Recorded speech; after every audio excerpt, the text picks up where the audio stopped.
Welcome friends, Pooja's ರೆಸಿಪಿಗೆ ಸ್ವಾಗತ.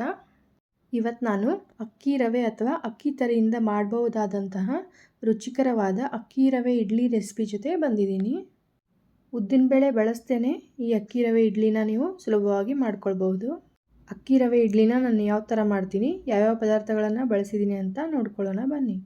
ಮೊದಲಿಗೆ ನಾನಿಲ್ಲಿ 2 ಕಪ್ನಷ್ಟು ಅಕ್ಕಿ ತರಿ ಅಥವಾ ಅಕ್ಕಿ ರವೆನ ತಗೊಂಡು ರವೆ ಮುಳುಗುವಷ್ಟು ನೀರು ಹಾಕಿ 2 ಗಂಟೆಗಳ ಕಾಲ ರವೆನ ನೆನೆಯೋದಕ್ಕೆ ಇಟ್ಕೋತಾ ಇದ್ದೀನಿ. ನೀವು ಈ ರವೆನ ರಾತ್ರಿ ನೆನೆಸಿಟ್ಟು ಬೆಳಗ್ಗೆ ಕೂಡ ಮಾಡ್ಕೋಬೋದು.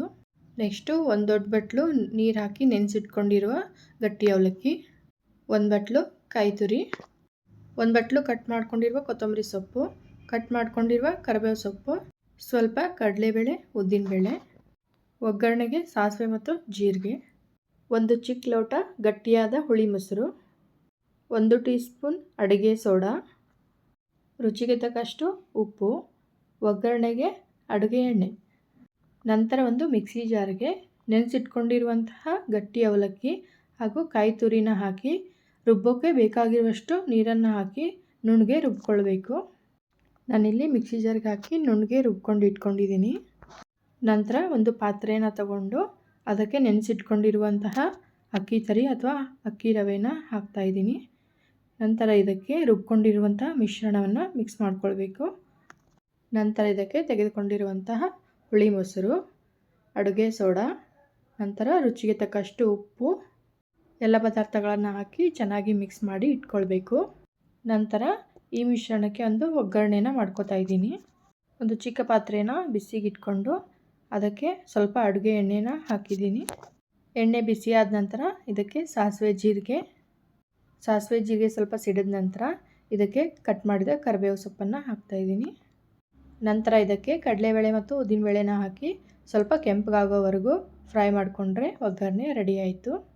ಈ ಒಗ್ಗರಣೆನ ಮಿಕ್ಸ್ ಮಾಡ್ಕೊಂಡಿರುವಂತಹ ಮಿಶ್ರಣಕ್ಕೆ ಹಾಕ್ತಾಯಿದ್ದೀನಿ. ನಂತರ ಇದಕ್ಕೆ ಕಟ್ ಮಾಡ್ಕೊಂಡಿರುವಂತಹ ಕೊತ್ತಂಬರಿ ಸೊಪ್ಪು ಎಲ್ಲವನ್ನು ಮಿಕ್ಸ್ ಮಾಡಿಕೊಂಡು ಒಂದು 10 ನಿಮಿಷ ಈ ಮಿಶ್ರಣವನ್ನು ನೆನೆಯೋದಕ್ಕೆ ಇಡ್ತಾಯಿದ್ದೀನಿ. ಇವಾಗ ಈ ಇಡ್ಲಿಗೆ ಒಂದು ಚಟ್ನಿನ ಮಾಡ್ಕೊಳ್ಳೋಣ. ಒಂದು ಮಿಕ್ಸಿ ಜಾರ್ಗೆ ಕಾಯಿ ತುರಿ, ಶುಂಠಿ ಮತ್ತು ಬೆಳ್ಳುಳ್ಳಿ, ಸ್ವಲ್ಪ ಕರಿಬೇವು ಸೊಪ್ಪು, 2 ರಿಂದ 3 ಹಸಿಮೆಣಸಿನ್ಕಾಯಿ, 1 ಬಟ್ಲಾಗುವಷ್ಟು ಕೊತ್ತಂಬರಿ ಸೊಪ್ಪು, ಅರ್ಧ ಬಟ್ಲು ಪುಟಾಣಿ, 1 ಟೀ ಸ್ಪೂನ್ ಜೀರಿಗೆ, ರುಚಿಗೆ ತಕ್ಕಷ್ಟು ಉಪ್ಪು ಎಲ್ಲವನ್ನು ಹಾಕಿ ರುಬ್ಬೋದಕ್ಕೆ ಸ್ವಲ್ಪ ನೀರು ಹಾಕಿ ನುಣ್ಣಗೆ ರುಬ್ಕೋತಾ ಇದ್ದೀನಿ. ನೋಡಿ ಫ್ರೆಂಡ್ಸ್, ರವೆ ಇಡ್ಲಿಗೆ ರುಚಿಯಾದ ಚಟ್ನಿ ರೆಡಿ ಆಯಿತು. 10 ನಿಮಿಷದ ನಂತರ ನೆನೆಸಿಟ್ಟ ರವೆ ಮಿಶ್ರಣವನ್ನು ಇನ್ನೊಂದು ಸತಿ ಚೆನ್ನಾಗಿ ಮಿಕ್ಸ್ ಮಾಡ್ಕೋತಾ ಇದ್ದೀನಿ. ನಂತರ ಒಂದು ಇಡ್ಲಿ ಪ್ಲೇಟಿಗೆ ಎಣ್ಣೆನ ಹಚ್ಕೊಂಡು ಇಟ್ಕೊಂಡಿದ್ದೀನಿ. ನಂತರ ಇಡ್ಲಿ ಪ್ಲೇಟ್ಗೆ ಈ ರವೆ ಮಿಶ್ರಣವನ್ನು ಹಾಕಿದ್ದೀನಿ. ನಂತರ ಇಡ್ಲಿ ಪಾತ್ರೆಯೊಳಗೆ ಈ ಪ್ಲೇಟನ್ನು ಇಡ್ತಾಯಿದ್ದೀನಿ.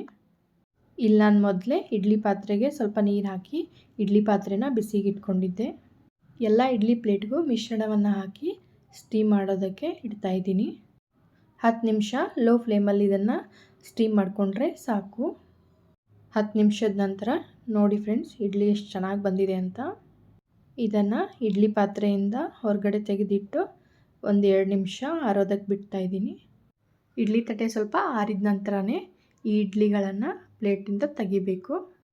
ನೋಡಿ ಫ್ರೆಂಡ್ಸ್, ಇಡ್ಲಿ ಎಷ್ಟು ಸಾಫ್ಟಾಗಿ ಬಂದಿದೆ ಅಂತ. ಈ ಅಕ್ಕಿ ರವೆ ಇಡ್ಲಿಗೆ ಉದ್ದಿನಬೇಳೆ ಹಾಕ್ತೇನೆ ಮಾಡಿರೋದು ಅಂತ ಗೊತ್ತೇ ಆಗೋದಿಲ್ಲ ಫ್ರೆಂಡ್ಸ್, ಅಷ್ಟು ಸಾಫ್ಟಾಗಿ ಬರುತ್ತೆ. ಯಾವಾಗಲೂ ಒಂದೇ ಥರ ಇಡ್ಲಿ ತಿಂದು ಬೇಜಾರಾಗಿರುತ್ತೆ. ಈ ಥರ ಒಂದು ಸತಿ ಮಾಡ್ತೀನಿ ನೋಡಿ, ತುಂಬ ಇಷ್ಟ ಆಗುತ್ತೆ. ನಾನಿಲ್ಲಿ ಎಲ್ಲ ಇಡ್ಲಿಗಳನ್ನು ತೆಗೆದು ಪ್ಲೇಟಿಗೆ ಹಾಕಿದ್ದೀನಿ. ಇದನ್ನು ನಾನು ಚಟ್ನಿ ಜೊತೆ ಸರ್ವ್ ಮಾಡ್ತಾಯಿದ್ದೀನಿ. ನೀವು ಇದನ್ನು ಸಾಂಬಾರು ಜೊತೆ ಕೂಡ ತಿನ್ಬೋದು. ನಾನು ತೆಗೆದುಕೊಂಡಿರುವ ಪದಾರ್ಥಗಳ ಅಳತೆಯ ಪ್ರಕಾರ ಇಲ್ಲಿ 3 ರಿಂದ 4 ಜನ ಇಡ್ಲಿನ ಹೊಟ್ಟೆ ತುಂಬ ತಿನ್ನಬಹುದು. ಫ್ರೆಂಡ್ಸ್, ನೀವು ಒಂದು ಸತಿ ಈ ಅಕ್ಕಿ ರವೆ ಇಡ್ಲಿನ ಮನೇಲಿ ಮಾಡಿ ತಿಂದು ನೋಡಿ, ಹೇಗೆ ಬಂದಿತ್ತು ಅಂತ ನನಗೆ ಕಮೆಂಟ್ ಬಾಕ್ಸಲ್ಲಿ ತಿಳಿಸಿ. ಇವತ್ತು ನಾನು ಮಾಡಿದಂತಹ ಅಕ್ಕಿ ತರಿ ಅಥವಾ ಅಕ್ಕಿ ರವೆ ಇಡ್ಲಿ ರೆಸಿಪಿ ನಿಮಗೆ ಇಷ್ಟ ಆಗಿದ್ದರೆ ನನ್ನ ವಿಡಿಯೋಗೊಂದು ಲೈಕ್ ಕೊಡಿ, ಶೇರ್ ಮಾಡಿ, ಸಬ್ಸ್ಕ್ರೈಬ್ ಮಾಡಿ. Thank you.